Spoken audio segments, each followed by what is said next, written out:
Ilang lugar sa Kamanava binaha dahil sa malakas na ulan at alamin natin ang update na yan galing kay RH23 Edwin Duque. Edwin. Karen, dahil doon sa natigil itong malakas na ulan ay humupa na rin itong mga pinanglugar sa iba't ibang lugar sa Caloocan at Malabon.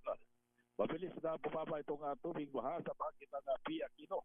Malapit lamang ito sa City Hall ng Malabon, sa bahagi ng Catpon, Ara Teresa man sa Tinajeros, Malabon, sa Maysilo at sa bahagi ng Pangulo Ronda.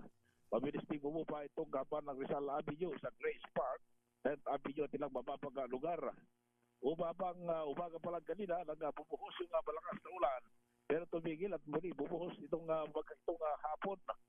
Halos sa zero visibility na pag kanina ang naputas. Pero hindi ito nagpabaha dahil sa gumagana ng mga pumping station sa Malabon, Naputas at Valenzuela.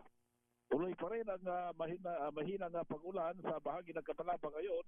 Pero wala na pangabang lalakas pang-ulan dahil maliwanag na yung kalangitan kumpara kanina maghapon. RH23 Edwin Duque nagulat sa DZRH, una sa Pilipinas, una sa Pilipino.